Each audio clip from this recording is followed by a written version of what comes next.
What's the crack? Today I'm going to be talking about my guitar pedal collection.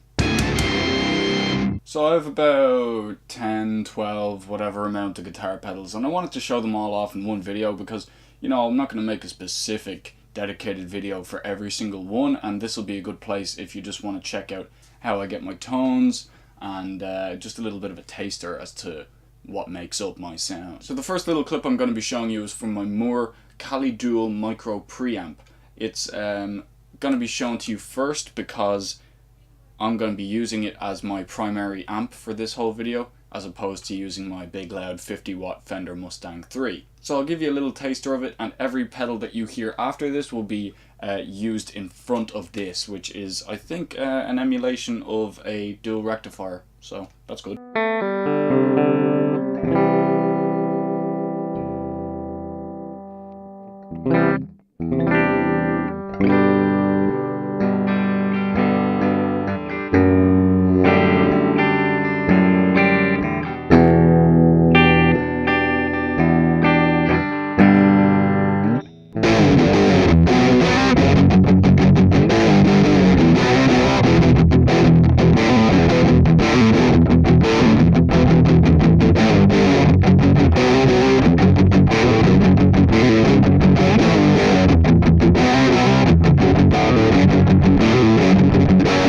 It has a cabinet emulator as well, so I'm able to just put it straight into my DI and record it into my DAW, which is really handy.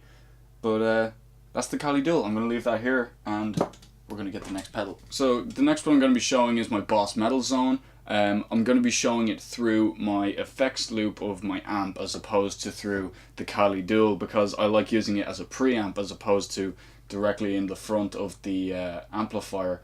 I'm using it with not a huge amount of distortion. I'm maybe at like 12, 1 o'clock, and the level is pretty much cranked all the way. In terms of the EQ, it's very fizzy, very difficult to control. I'm not using the Wazacraft one, I'm using the normal one, but I like it, and this is a little taster of how I use it and what sound I get out of it.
My One Skyline series stomp box. I think this is meant to be like an overdrive similar to a TS9. I'm only guessing that because it's green, and aside from that I'm not really sure. Just the way I use it is the typical Tube Screamer way, which is, you know, volume all the way up, gain all the way down, and you're gonna hear that now.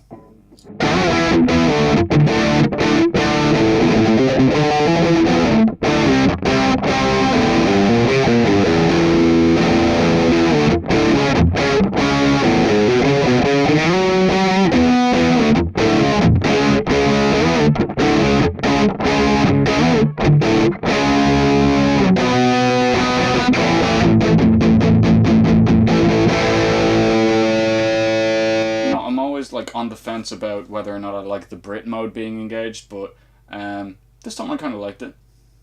I preferred it to the original mode, but it's a really good pedal, and I think I got it for like €60 in Kilkenny or Wicklow or somewhere outside of Dublin in Ireland anyway, and it was a really good purchase because I still love this pedal. So I'm going to run all of my overdrives side by side so that you can just hear a little bit of a comparison. I already showed you the Grass Skyline Stomp Box from Hot One. I'm also now going to show you my Gojira Effects Tube Screamer 808 clone, and I got this for about 70 quid from Gojira Effects. I think it's just a guy in Scotland likes making them, and he puts cool decals on it so that you like them. And I got it because it had Homer Simpson's face on it.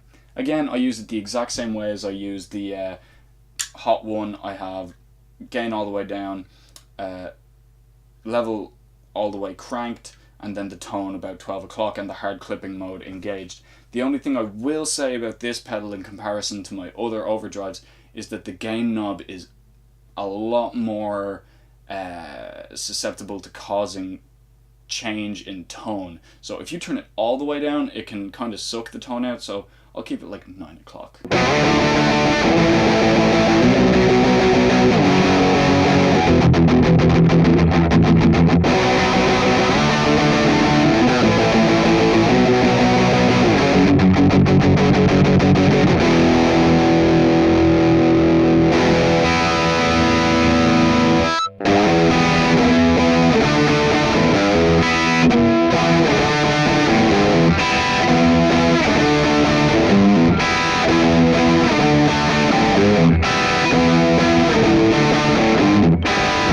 And the final overdrive, I think it's the final overdrive that I have, is the Ctek Coco distortion. They call it a distortion, but I like to use it as an overdrive. You know, same again, level all the way up, drive all the way down, hard clipping mode, tone at 12 o'clock. This is actually the reason that I managed to get such a good guitar tone for my Red Fang guitar cover. If you want to check that out, there's a card going up there. Yeah, honestly, the build quality is fantastic. The guys from Ctek are really nice to talk to and deal with. And I'm going to stop yapping and let you hear it.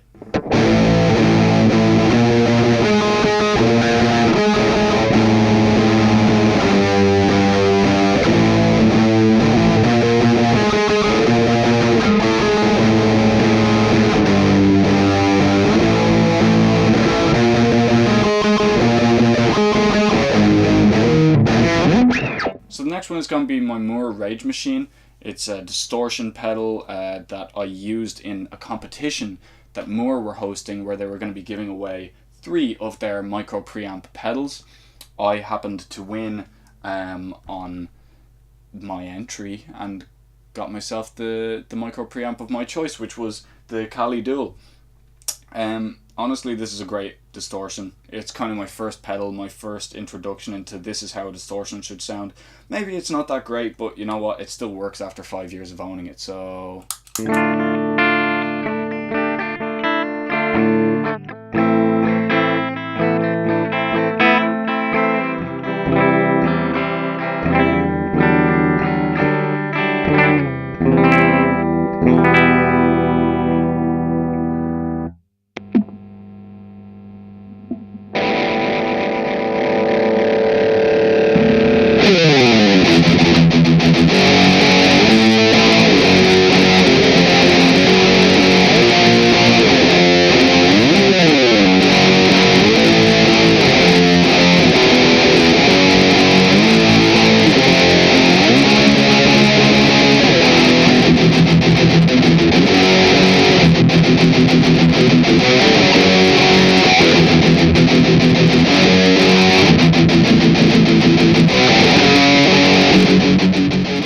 Next pedal I'm going to show you is my Digitech Whammy Ricochet, and this is actually a weird one for me. I thought it was broken when I got it, but that's just because I think it's something to do with like the phase is inverted or something.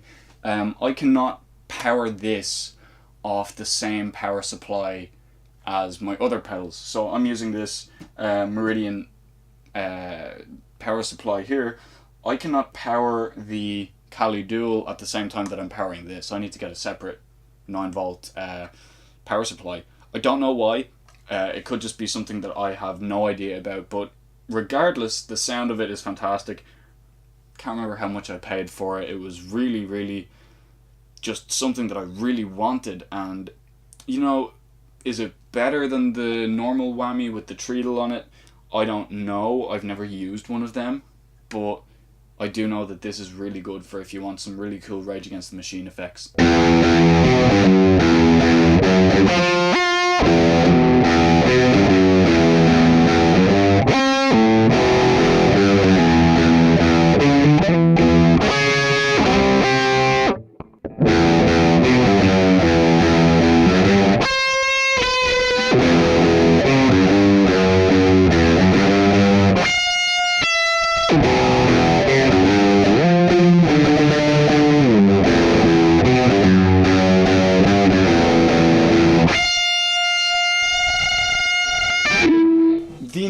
that I'm going to be showing you is my Moore Soul Shiver, and that's kind of it's all of my modulation tones in one, I guess, because it has a chorus, a vibrato, and a rotary. So pretty much anything you want to do that's to do with grunge, it's great.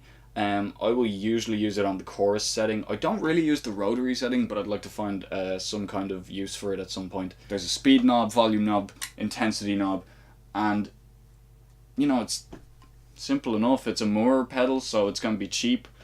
I don't use this pedal as often as I should, but you're going to hear a little bit of it.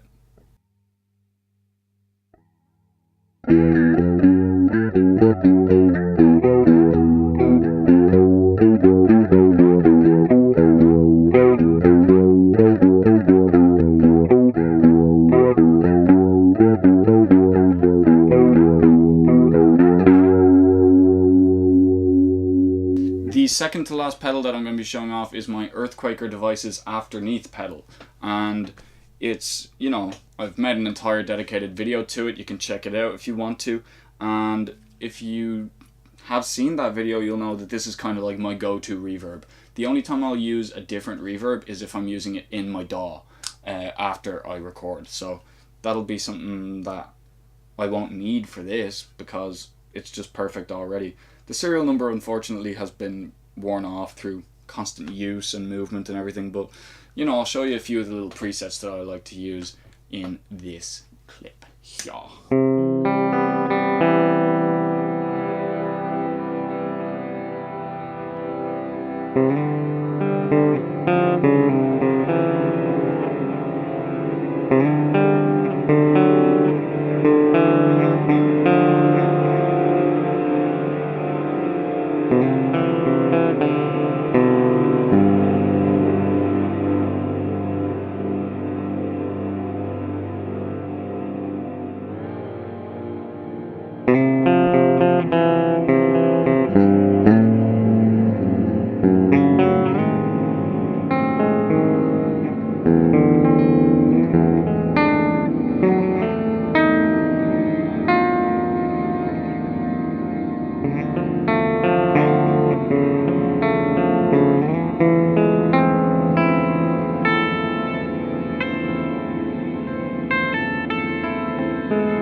The final pedal I'm going to be showing you is my Dunlop Crybaby from Hell, which is of course supposed to be some sort of collaboration with Dimebag Darrell of Pantera.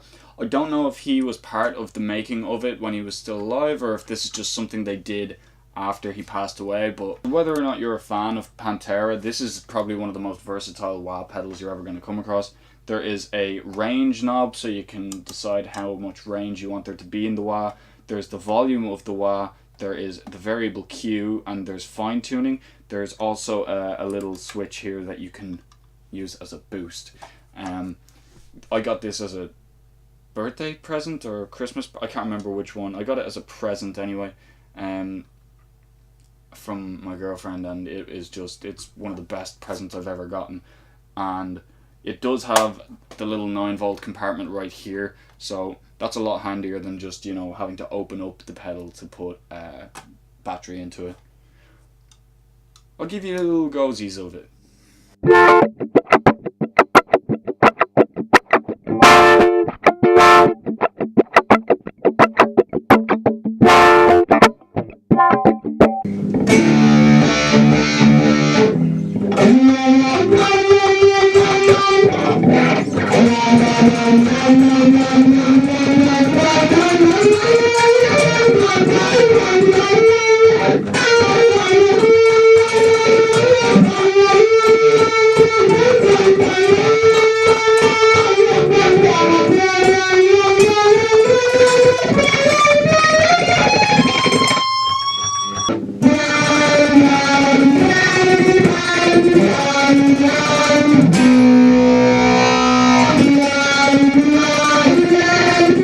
Well, that's the video.